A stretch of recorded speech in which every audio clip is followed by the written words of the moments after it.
Hey guys, so with this video I want to go over a really quick concept of basically how you can improve your results in training and essentially tell how strong you're getting and be able to tell how strong am I based off of this set. And this is basically an alternative to maxing out that's a little more productive with basically long-term training. Because one of the issues with maxing out is that usually it's going to have a pretty high fatigue cost. If you do it a little more regularly, some people can actually respond well to it, like John App, but most people are not going to respond well to frequent maxing and will respond better to a submaximal training approach.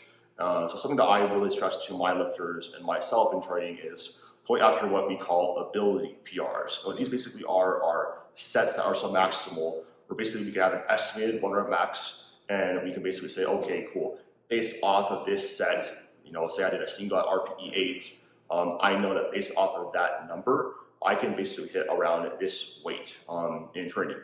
This is something that's going to be a lot more accurate, with something like a single, double, or triple. Basically, once you get further away from that single, you do get a little bit, the E1 or M, estimated 1 rep max, is a little bit less reliable, simply due to the fact that you just don't have, it's just not the same energy systems being used. So anyways, that's what I really recommend for most of the time with lifters. So for example, if you have a goal weight of saying, hey, I want to lift, 600 pounds, looking up if I hit a single at RPE 9 with 575, which is about what that is 95% of 600 is around 570, 575. Basically that tells me, okay, cool. And that tells me that I can probably hit 600 pounds. I'm 600 pounds strong on that day. And that should be something that is enough to tell you if I'm making progress or not. And basically, we want to chase that estimated 1 rep max going up instead of trying to just add weight to the bar. And even though it's just getting harder and harder and harder. So focusing on ability PRs, those really small 5-pound PRs block after block, is going to be best. So for example, if I know that, if I want to hit certain numbers at my competition, I won't be able to hit 733 pounds on deadlift, there are certain numbers I need to be hitting in training in order to, justify competing. If I can hit that number, if I'm not hitting those numbers, I just can't say I'm going to be that strong, because unfortunately that's just not how this works. Peaking will generally only add about 3% to your top end, and that's still not as reliable. We don't want to just depend on a peak and then it's going to be there, because that's usually, it can happen, but that's not as reliable. It's not the best way to go about things. So when you are planning out your training blocks, I really, really, really recommend, and I have a video on this with ranges and setting them, I'll link down below, but just shoot those 5 to 10 pound PRs, even just 5 pound PRs. You can add 5 pounds your squat and deadlift every single month, and then 2.5 pounds your bench press every single month. That's really, really valuable. So this is just hopefully a helpful video with basically just understanding that you don't need to max out to prove that you're getting stronger. Look at your estimated 1 rep max, see that you're getting stronger, and with numbers that you want to hit,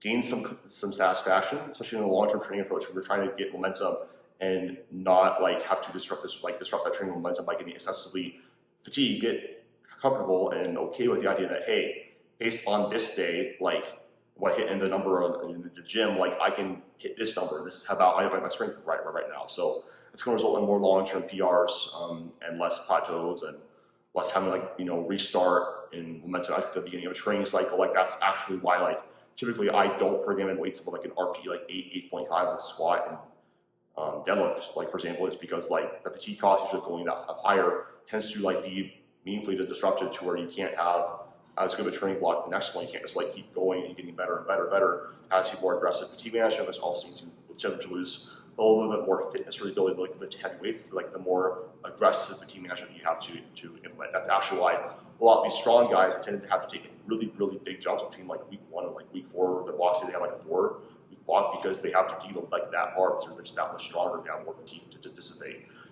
So hopefully this is helpful. You guys have any questions? I'm actually going to include a link to an estimated 1 rep max calculator in the description box below, so it'll help you guys be able to tell how strong I'm getting.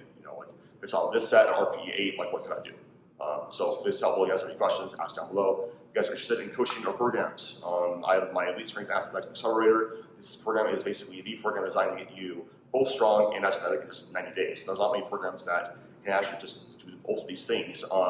Most programs and most coaches only know how to get you strong, at the expense of your aesthetics or aesthetic at the expense of strength. This really is the perfect approach to getting you both of those things as fast as possible. So, you know, no more training plateaus, dream physique, dominating the powerlifting platform in 90 days or less. If you guys are interested, just links down below or comment accelerator in the comments, and I'll reach back with more details. So anyways, talk guys in the next one.